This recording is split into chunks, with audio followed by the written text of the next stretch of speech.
Hi, everyone. This is Raquel. Hi, and this is Jennifer. Welcome to Madness Cafe. This is a feminist podcast where we talk about women's issues, politics, and health and wellness. And where those issues intersect. Hey, everybody. Welcome back to Madness Cafe.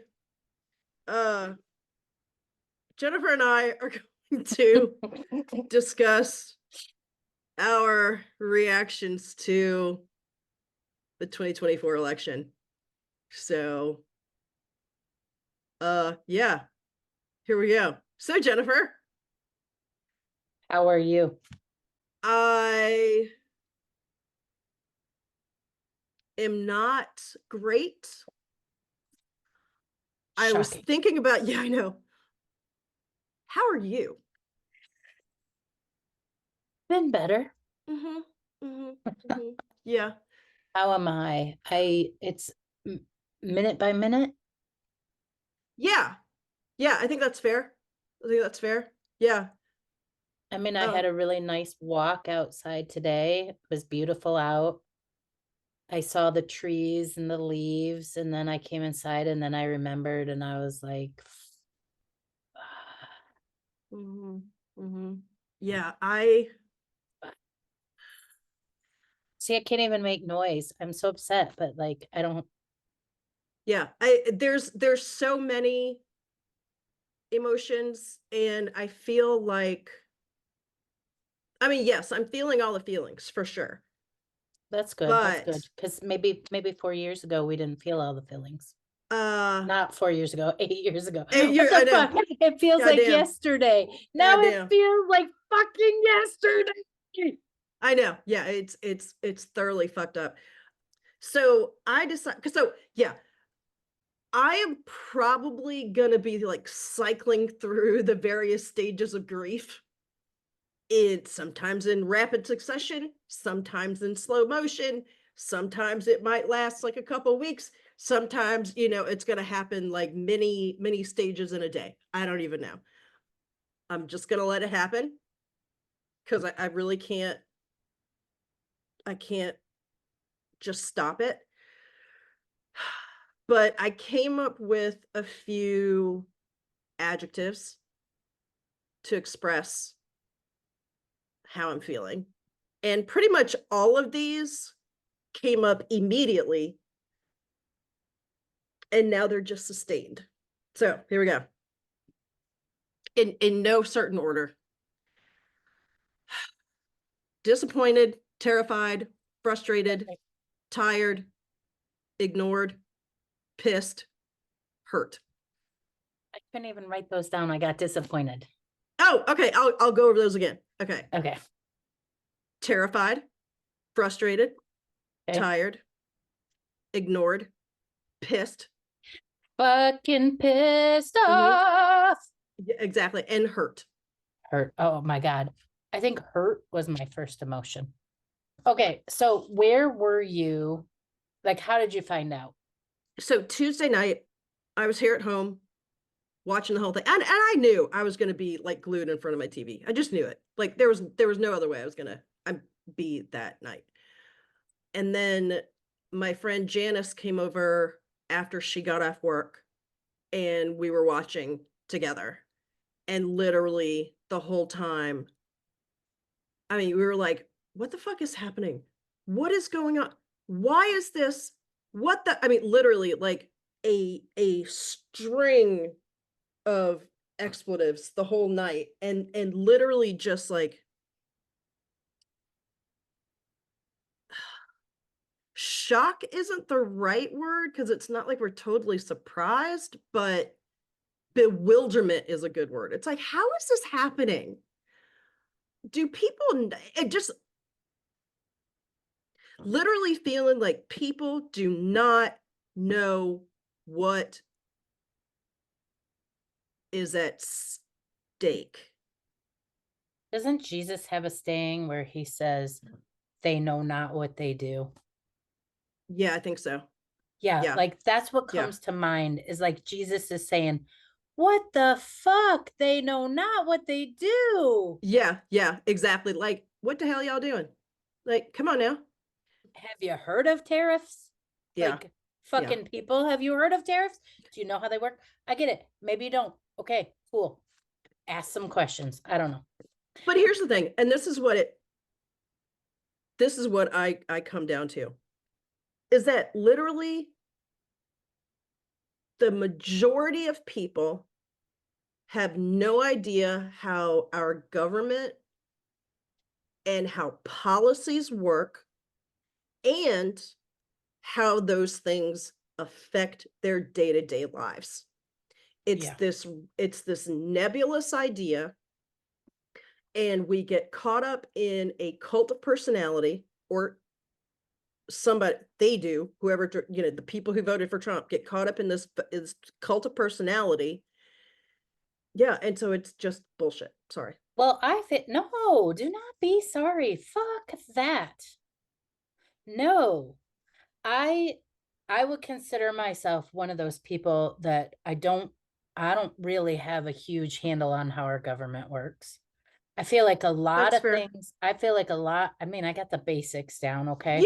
Yeah. But I think a lot of things happen behind the scenes that we have, the shit the Supreme Court is voting on, we never hear just a small tidbit of it. And what would you have to do? Like, be online all day long watching everything? Like, how would you know? But I don't feel like I have a real solid grasp of how it works. So but I think even with you saying that, I still feel like you have more of a grasp of it than a lot of people. And that's not talking down to other people. It's basically that we aren't taught this stuff. We aren't. Government class in high school was kind of a sham, if you ask me. Oh, yeah. I was driving from Michigan to Connecticut on Tuesday, and we stopped at Lake Erie and played in the water a little bit, walked the dog, got back in the car, and then I heard the text starting on my phone. Text. And so I looked at a certain point, and my brother and my dad had put me in a group chat. They started like you and Janice. They were like, what the fuck? What's going on? And then my dad said, not looking good. And my brother said, don't give up yet. And my dad said, it's done. And this was early. It was like maybe, I don't know, 7 or 8. No, it must have been a little bit later, but it was early. Yeah. Maybe 9 o'clock at night. And so when we rolled into Connecticut, I immediately turned on the TV. I was watching, and none of the swing states had really been decided yet. And so I'm texting them back. I'm like, how can you say that? The swing states haven't been decided. And they were both like, if you follow politics and you watch the trends and you know what happened in the last 2 elections and you follow how they won, you would realize that we have lost. And they said that before any of the swing states were in. Yeah, because I was looking at the electoral votes count, and fucking Trump was already at like 138 or some shit, and Kamala only had like, I don't know, 14, or I mean, that's a slight exaggeration, but goddamn, I mean, it literally was like, there is almost no fucking way that she was going to catch up and pass him. How did it happen so fast? I remember the last election in 2020, it took days and days. It took weeks. It took weeks before we knew. They were counting and recounting. And how did they count so fast? How did it happen so fast? I don't know. I think because so many of the votes that were coming in, or that had already been, I don't know, that had already gotten there, like it was skewing so much for Trump that it was like, damn. That even if they hadn't counted them all, it didn't matter. Yeah, that's what I think. Yeah. And because I still question, did my absentee ballot actually get counted? I've been trying to figure that out. I've been trying to figure that out for weeks. I said it on the last podcast that I checked, it had been received. Well, I went on today and it was in the same status, been received. I still don't, did it get counted? And I'm not saying that my vote is going to change the election. but it should. Chances are you're not the only person who's going through this. It should, yeah. And you and I were texting the other day and you were saying maybe Trump cheated. Okay. I'll tell you why I said that. Because I was posting something from our last episode, which was about Stacey Abrams' book, Our Time Is Now. Mm-hmm. I was posting that episode on Twitter. Mm-hmm. But I was on Twitter or X. Fucking hate that dude now. Yeah. I hated him before. Oh, I've hated him for a long time. Yeah. I hated him before, but I really fucking hate him now. Anyway, I went on X and I love you, Jennifer. I went on X and I was posting about our episode and I saw this trend line. Mm-hmm. And it was all, did Trump cheat? Did Trump cheat? Did Trump cheat? So I started, of course, I started reading it. Of course. There's nothing in there. I don't know. But that's when I was like, I sent you a text. I'm like, do you think Trump cheated? It's not like it hasn't crossed my mind because it has been my observation. When a man starts accusing his woman of cheating on him, he's the one that's cheating. Yeah. And what has Trump been doing all along? Accusing of cheating. No, I don't have any proof. I'm not going to go storm the Capitol. Actually, I'm going to talk out to you and my friends on the podcast. I'm not going to do anything else because that's just me talking shit. Yeah. No, you're expressing your thoughts and that's very real. I responded to your text and I was surprised then. I'm surprised now that I'm saying this.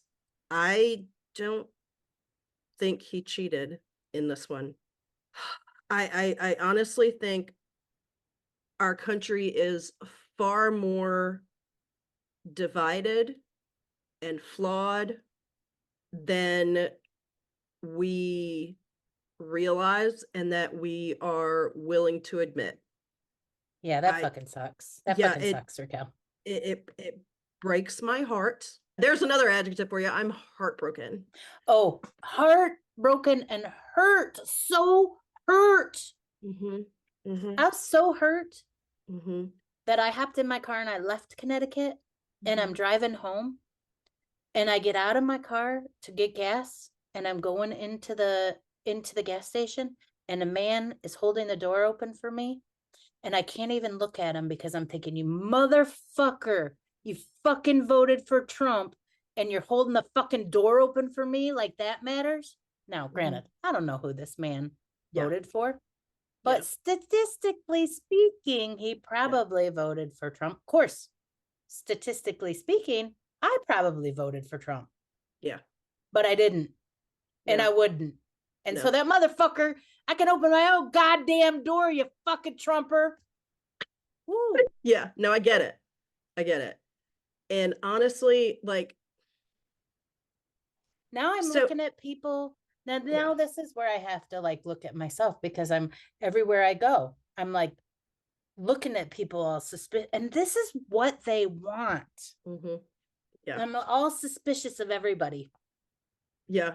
Yeah. Well, and so, I think the statistics are starting to come out that the majority of white women voted for Trump and, blah, blah, blah. Statistically speaking, I did. Right.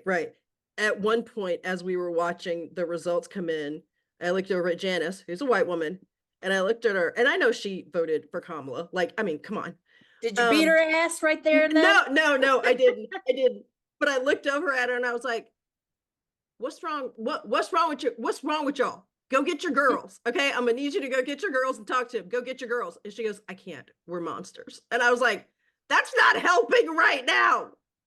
Go get your girls and get them in line. This is just, I'm okay. So. I get that. But then this friend of mine, she put this long post on, I gotta look this up. She put this long post on Substack and is an apology to Black women. Mm-hmm. And I get that and all, but something about it didn't ring right with me. I can't really explain it. I'm going to try to explain it. But she wrote this apology. So it's like we've let you down again. And we have. I'm not trying to say that we haven't. Yeah, I personally got an apology like that from another friend of mine. And I was like, thanks, but how did that feel? No, really. How did it feel to get that apology? Well, because I know that friend saying it to me literally meant it, because she was like, I am so sorry that this country has let you down again. And I was like, thank you. I appreciate that. That I get. Yeah. This country has, yeah. This is what she said that really stuck out to me. And this is where I've started to shift since from my original reactions. She did the apology, but then in her comments, she said, white women in particular, we've centered our fear of being fully adult, autonomous women. And that clicked for me. I was like, oh, I get it now. I get my own shortcomings in this, because for whatever reason, white women have been infantilized. We have been treated like little girls, like children. Protected. We can't make up our own minds. We have no autonomy. That is not the same for Black women. Black women have had to learn to protect themselves. They've learned to have autonomy. They've learned not to center men. And as I've been thinking through this whole concept, I realized I've been doing this fucking shit my whole life. It's all along this whole things we've been talking about on the podcast. Being raised to think we have to have a man. Being raised to think that, okay, my car breaks down. What do I do? I call a man, not a mechanic, a man. Why do I think this man knows how to fix my car better than I know how to fix my car? Right? We're both going to do the same thing. We're going to Google it. We're going to figure it out. Why do I think my mind is less capable of doing that than his mind? Because I've been protected, taken care of. And I realize that where my fault lies in this is I have not accepted my autonomy. Wow. And I think that is at the root, and my friend helped me get to this. This was not me. So April, we had her on before. I can't think of her last name at the moment. Let me look it up real quick. Brennan. Yeah. Because I want to give her full credit for this. She was raised in that patriarchal, much more so than I was. And she's like, we as white women, we are afraid to be autonomous. So we let men rule.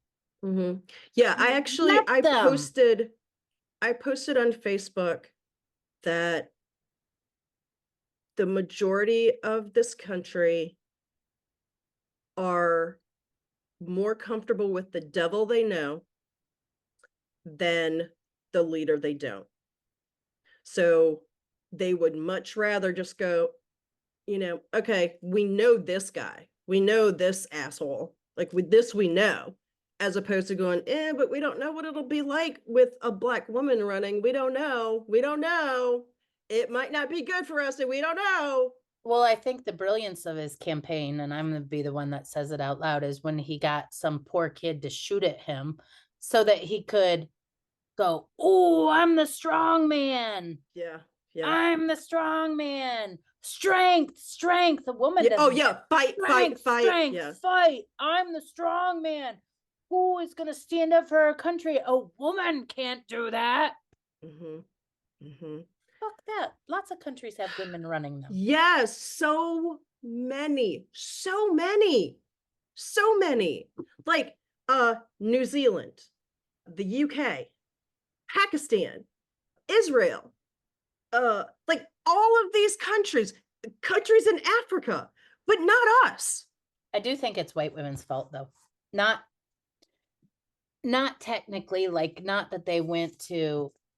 Y'all didn't have a meeting and go, we're just gonna screw the world so that we can be protected. We had the white woman call. I think white women, myself included, act like fucking children, and we need to fucking grow up. We're fully, for those of us who are, we're fully grown women. Yeah. Where is our fucking autonomy? I have really been self-reflecting, and I have been an asshole. What do you mean? No, because I have let the opinions of men override what I know to be true. Many times in my life. I'll have an idea, I'll talk to a man, could be my dad, could be my brother, definitely was my boss at work. I mean, they have a little bit of different structure because he's my boss. Well, and sure. But still, I remember talking to my boss in 2016 when I was going to vote for Hillary. And we were talking about Bernie Sanders, and he was like, "Oh, Bernie Sanders is way too out there, way too radical." And then I heard myself parroting that. Way too radical, way too radical. Was he way too radical? I don't know. I let the man in my life, who happened to be my boss, sway my opinion. Yeah. And I'm not going to say I haven't let women sway my opinion, but maybe not in the same way. There is something so internalized about patriarchy that makes me think the man has more expertise than I do. Yeah. And I am not doing that shit anymore. Yeah. I am not. And I think that's, there are some women who are really trapped by Christian patriarchy. Oh, absolutely. And they had no choice. Or just regular plain old run of the mill patriarchy. There are some women who are really trapped. They don't even know it, can't even recognize it yet. Yeah. I've been recognizing it for years, and I still centered men in my life. And I think it's really important that I learn how to center myself in my life, thus centering other women. Yeah. Yeah. So speaking of that, and, centering yourself, centering women, there's so many of the races where, or in the states where they would have an abortion referendum that would get passed, or, people voted on it, it was successful, but then they voted for Trump. But then they voted for Trump. And so like that there's a cognitive dissonance that is happening where people aren't seeing that. He made it a huge part of his campaign. A huge part. I know. He swore up and down, like we can trust him, swore up and down that he wouldn't put a national ban on abortion. Because he's going to leave it to the states, right? But and is he even going to do that? Or like 1 month in, are we going to have a national abortion ban? We're going to have a national abortion ban. I think that's probably true. So we're going everybody order up your, how do you say? Clancy. Mifepristone. Mifepristone right now. Order it. Yeah. Yeah. Or, and what's the other one? Misoprostol is the other one. I think I'm saying that one right. And it's even more. Okay. So a baby. Okay. So you have a baby, and it's not a great outcome for anybody. But what about all the women who are just going to fucking die from sepsis and. Yeah. I mean. Yeah. It's healthcare. Abortion is healthcare. I don't have to tell you. Maddening. It is frustrating. And I'm not just mad at people who are voting against their own interest. I'm also mad at the Democratic Party that we have been, up until literally like maybe this year, so chicken shit about using the actual word abortion and actually talking about what it actually is, and that it is in fact healthcare. Like, we literally as a party have dropped the ball on so many issues, abortion just being one of them, right? People are afraid to call things what they are. They're afraid to say it, and actually saying it might help educate someone or save someone's life. Right. And we literally are so concerned with, oh, well, we have to be concerned about how we say these things because people might, That's get why they voted for offended. Trump, because he's not afraid to say things. Exactly. He says it like it is. Well, he's just being an asshole, but Well, he's, whatever. He says it like he thinks it is, or how Well, he yeah, he's just being foul. He's being foul and disrespectful and rude. And people are like, oh, he's telling it like it is. You can tell it like you can be truthful and honest without being a dick. And without being condescending, and without being rude, and without being racist, and without being an asshole. But people don't see it that way. They're like, oh, well, for you to tell it like it is, it means you've got to, talk like, some fucking bro from the manosphere. But oh God, the manosphere, they're on fire right now. They're excited. Your body, my choice. Oh my God. Your body, my choice. Oh, that's gonna get that you laid. clip and I wanted to scream. How about vomit? How about be so sick? God. Like, how can anyone really in their right mind, how can any man find that appealing? Like, how can you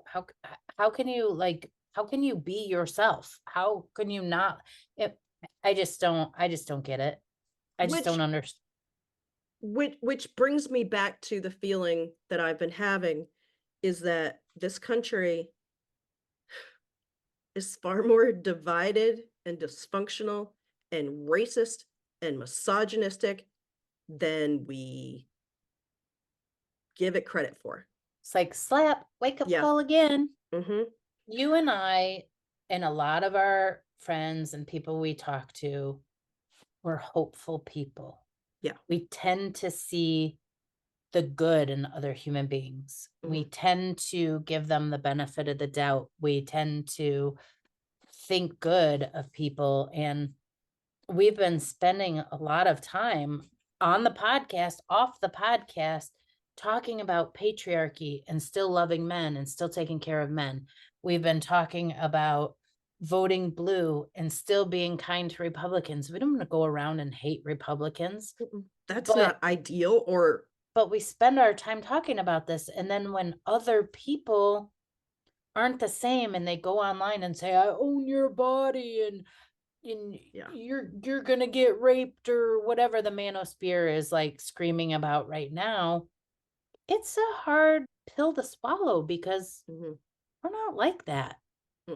And it's hard to actually believe. It's hard for me to believe that other people actually really feel that way. It's like, they can't feel like that. They don't want to hurt people. They don't want to rape people. But so many people harbor so much negativity and so much hatred for people who are different from them. It's frightening and heartbreaking. I'm having a really hard time not getting completely despondent. I mean, and that's not my nature. I mean, I'm not going to stay despondent forever. I mean, eventually I get sick of my own shit and I'm just like, I got to go do something. Right. I mean, so it's not like I'm going to be down forever. I mean, not even probably for that long, but I have to be honest, there is a part of me that just wants to go, fuck it. Fuck it. I give up. We've been trying to help everybody. Fuck it. I know, but if you do that, like, okay, realistically, let's say we decide to pull ourselves out of the fight. We just don't pay attention to politics anymore and we just crawl into a hole and hide. Yeah. Yeah. Then what? Yeah. Then what? Then what ultimately happens? The far right wants us to feel hopeless. We feel hopeless. We hide. And then 2025, piece by piece, becomes a reality. Maybe we have to get engaged in a way we've never been before. And I don't even know what that means as I'm saying it. Okay, so I'm glad that you brought that up because I've been thinking the same thing. I'm like, okay, I need to look at Like, I'm over here pointing fingers going, Democratic strategists need to do different things and blah, blah, blah, blah, blah. Okay, but so do I. You know that saying, and shit, did I write it down? No, I didn't. The whole idea of, I think it's think globally, act locally. Yes. That phrase. I think there's some truth to that. What I need to do, where I'm going to hold myself accountable in this, is I need to act locally. And we've talked about, we brought this up and we've touched on this a lot over the last few episodes. I need to get more involved in listening to my community that I actually live in and how people on the ground are being affected and what can be done to help the people on the ground, like here, and then extrapolating out from there, instead of going, oh, let me think about the presidential election and then how that shit's going to trickle down, because top down does not work. We see that time and time and time again. Yes, people, trickle down economics does not work. Right. And that, I think that is part of what's going on here, is that, and that this is the disconnect that I had been having probably this whole year, is that they're saying like, oh, the economy is doing the best it's done in like 40 years and whatever, and blah, blah, all these things. But groceries are still really fucking expensive. Gas is still really fucking expensive. Rent is too fucking high. Trying to buy a house is like, who the hell, right? No. Like, so I'm like, oh, this is it. This is what we need to focus on, and this is what we need to get our leaders to focus on, because like Stacey Abrams says in her book, they don't know if we don't tell them. We have to tell them what our concerns are. And if they aren't realizing that we're still feeling squeezed and pinched, even though technically the economy is doing so well and inflation is low, they need to know that. And we aren't telling them. Yeah, exactly. Doing well for all the bigwigs and billionaires and all that shit, but it's not reaching us. It's not reaching individuals. It's not reaching families, right? It's not reaching each and every voter. So when I say I'm despondent, blah, blah, blah, I'm just going to go and fucking, take to my bed and pull the covers over my head. Yeah, I'm going to have times when I do that. But I also then get really pissed and then I'm like, I got to go do something. So I'm not going to be down for long. Right. Yeah. That's the grief fantasy. The grief fantasy is you put yourself in bed, pull the covers up. Somebody's got to come rescue you. Yeah. Oh, but no one's coming to rescue us. Part of being an autonomous, fully developed human woman is we rescue our fucking selves. Yeah. And I think that's going to have to happen. And we can do it together. So I'm thinking about that, okay, I haven't really shown up in my community since my poor bid to be on the school board, which didn't. No, it wasn't poor. It was just, it was short-lived. Short-lived. I mean, the people who got elected to the school board are fantastic. Very excited about that. That's awesome. So that's awesome. They basically asked me to step down so that their candidate could run. The candidate was good. So it wasn't poor. It was just short-lived. But since then, I kind of gave up. I was like, oh, okay, they don't need me. Yeah. Yeah. Right. I think we all do that. Instead of like, oh, okay, well, where is my place in this then? Or what can I do to support, whoever? And I do think we have a place because we post our political signs. I always have a flag hanging in front of my house, and we do the podcast and we talk, we use our voice, we have on guests, we're learning and we're reading, but what have I done to connect in the community? Same. If anything, since that poor little bit of mine, I've actually pulled back from the community. Mm-hmm. I was diving into it. I was going to protests. I was involved with Moms Demand Action. I was involved with ARC, which is a community building place here where we're helping young people who are LGBTQ.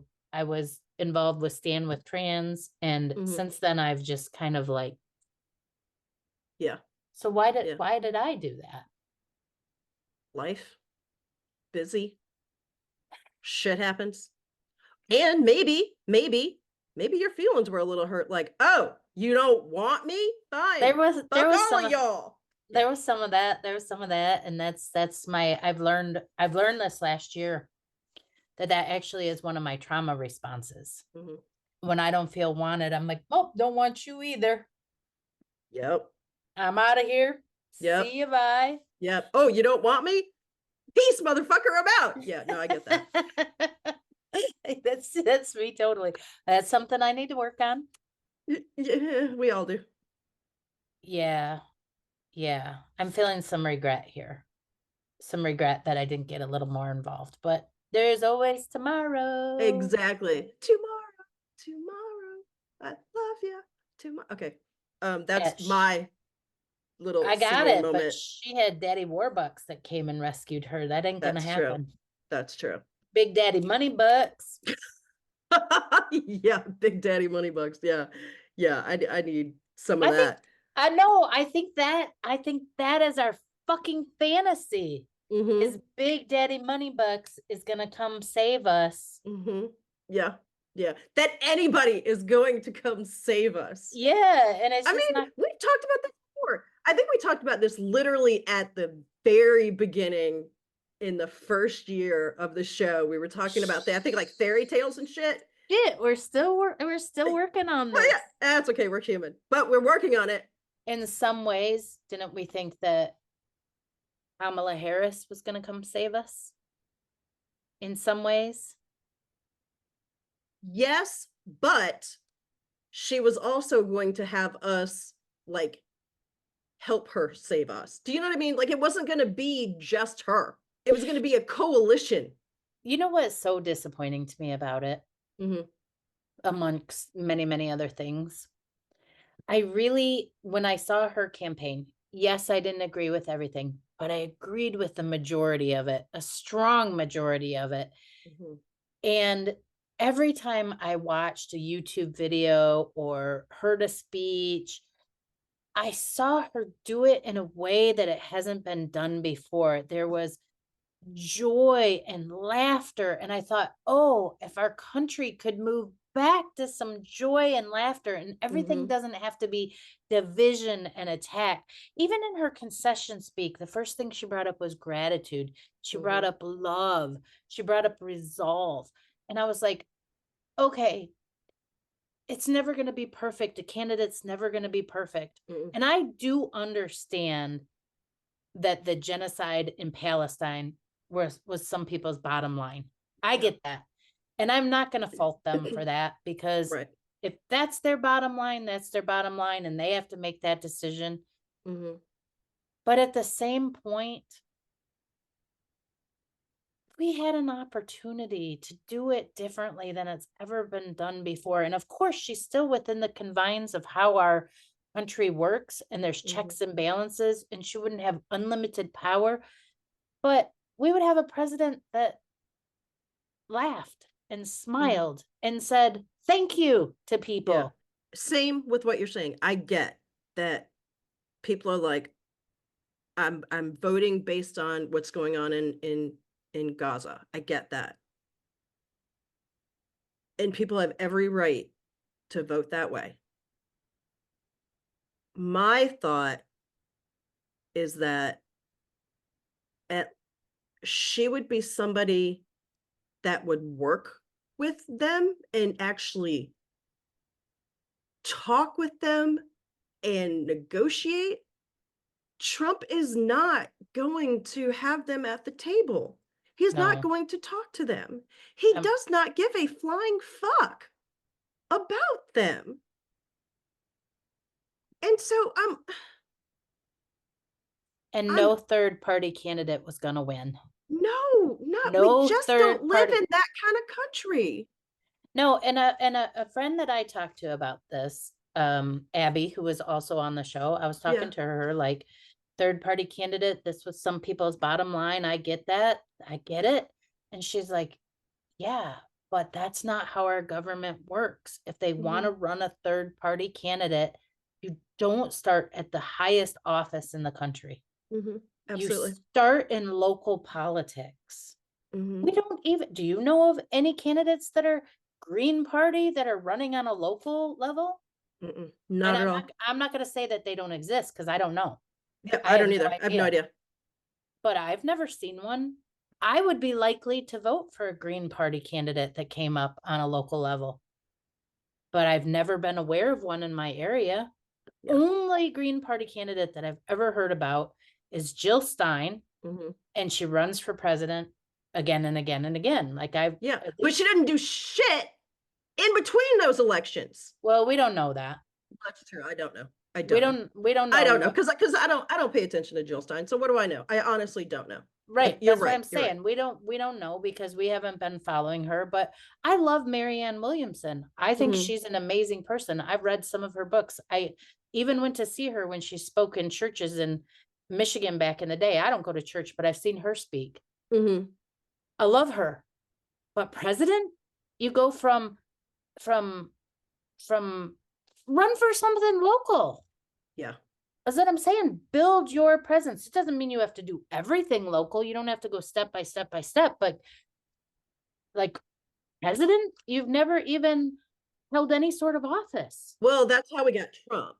Oh, that's true. That's true. How we got Trump. That's true. To be fair, no one expected that of him, only of these women who run. Again, it's cult of personality. A woman is not going to be able to do that, again, because this is the country that we live in. Misogyny is alive and well. One of the things I want to talk about on the podcast coming up is how do we deconstruct ourselves from the patriarchy? Like, how do we, I know we can't do it completely because it's the water that we swim in, but how can we make active choices to stop supporting patriarchy? And I know that's not today, but it's just a thought for future. Like maybe part of the problem of why we can't have a woman as president right now is because we haven't removed ourselves from the system. I don't know. Just thoughts. Yeah. I want to talk about, part of this whole thing with like me saying Democratic strategists need to do different things, right? Like they need to scrap all that, throw the fucking playbook away, forget everything they've done before, like, and fucking get rid of just, you know what? Whole new pool of Democratic strategists. Get rid of all the motherfuckers before. Just do it different, right? Like just all, new. But in that, well, I don't know. There's probably some who are out there. We just they aren't getting to that level. You know, the DNC, like the Democratic National Caucus is not listening to them. They're only listening to like the top maybe 3% of them, maybe, right? Because I'm sure there's local organizers and people who run local campaigns that up at the presidential level, up at the national level, they aren't listening to those people, right? And I think we see that in that there are down ballot races where the Democratic candidates did really well. Part of that is because they're in the community. They're listening to the people that are there. They're listening to actual everyday people. More of that needs to be done. If we being Democrats, had done more of that, of really actually talking to people on the ground, talk to the, local campaign, organizers and, and just talk to them and go, hey, what are you hearing? Who are you talking to? What are they telling you? Okay, can I go talk to those people? Let me hear what they're saying. If the strategists at the national level start doing that will help so much. And then we need to figure out how to message that. But the people at the national level need to stop thinking that they know every fucking thing. They need to listen to people who are on the ground, working at local levels, talking to actual people. It does seem like Trump was able to talk to individual audiences better. Mm-hmm. And I think some of the messaging that Elon Musk helped him with was different to different people. Like, I think he changed his tune. He told different stories to different people. Yeah. Yeah, absolutely. But the Democratic messaging wasn't really to the people. No. And how do we do that? Like, I think you're right. When everybody keeps saying groceries were top of mind, I mean, they kind of are top of mind. Every time I go to the grocery store, I'm like, holy shit. I'm like, I don't know if I can, like, okay, I'm not going to say that because I can afford to eat. So I'm not going to say that because there are some people who can't afford to eat. Yeah. But I'm like, oh, I have to make some changes. Yeah. And that's a blessing to be able to say, I can make some changes. How do they do that? How do we? I've noticed that the most successful people in my area are those people who are out in the neighborhood. They're showing up for, like I've talked about Debbie Dingell before. Every time I went to a protest, whether it was Moms Demand Action, whether it was for the ARC, whether I was at the county building for Stand with Trans, Debbie Dingell was there. Yeah. I actually started to feel like I know Debbie Dingell. Yeah. Yeah, exactly. I mean, I did. I shook her hand a few times and said a few words to her, but I was starting to feel like, hey, Debbie Dingell and I are kind of tight. Yes, that. I felt like I knew Debbie Dingell. Of course I'm going to vote for her. Yeah. Yeah, exactly. She listened to you.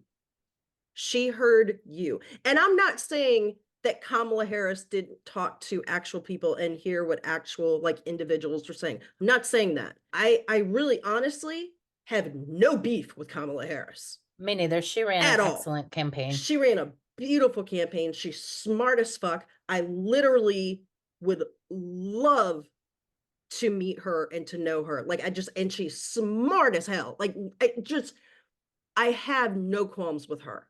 My beef is with the National Caucus of the Democratic Party.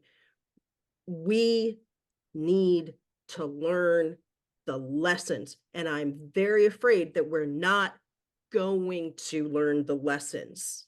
I heard some people on, I can't even remember, New York Times, maybe not, so don't quote me on that one. But I heard them talking about blaming Biden for this because Biden, he felt he deserved the second term. He did not step down. Yeah, I've heard people say that too. Yeah. And you think, no, it's not his fault? Does fault matter? No. Well, no, I'm not going to say that. I think fault matters in that I feel and my concerns were ignored. She was the vice president of the United States. She deserved to have the nomination. Here's another thing that keeps coming up for me. That people were like, oh, well, Kamala should have done this. Kamala should have done that and blah, blah, blah. She is the vice president. Exactly. She only has so much control over what our current policies are. The final decision is Biden's, not Kamala, not Harris's. No. And that's what I get so pissed off about, that people are like, oh, well, Harris didn't do this and Harris didn't do that, and she's just going to do the same thing that Biden is doing. No. It was sort of hard for her to extract herself from him.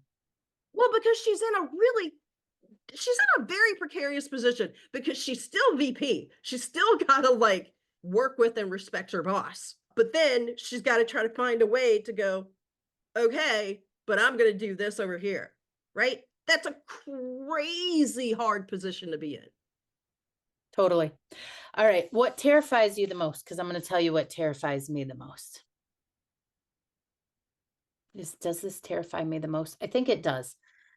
So Trump's going in 2025. There is a possibility that 2 Supreme Court justices will retire.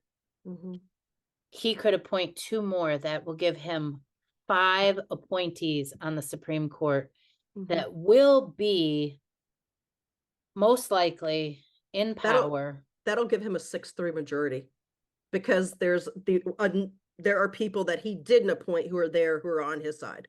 And they could be younger judges. Like, they could be there a really long time. It could be a Trump court until 2045, just based on his appointees. And we're in 2020 right now. 2024. Oh, yeah. We're in 2024. Yeah. Well, you know what? Actually, it could go even further than that, because Brett Kavanaugh's like in his 40s? Yeah, he's not old. And if Amy Coney Barrett's not very old. If they hang on until they're in their 80s, like Ruth did, that's 2065. Oh, Ruth. She should have stepped down too. Yeah, but you know what? Hindsight is 2020. Shoulda, woulda, shoulda, woulda, coulda. I think that what that woman fought for, I would probably have fought for my right to stay on there till the end too. Probably, yeah. I think the thing that I am, and this encompasses a lot of things, I'm really afraid of the implementation of Project 2025. Oh, yeah. I mean, that's like the sweeping. I mean, even that picking the judges is part of the 2025 all along too. You might as well get ready to go to the field, sister. I'm joining you. You and I are past our childbearing years. Yeah. We're past our birthing prime. So they won't even accept me in the fields. I know that. They'll be like, God damn that woman, just shoot her. Shit. I laugh, but it's not funny. It's not funny because it's laugh or cry, people. Because what is a woman's worth in this society?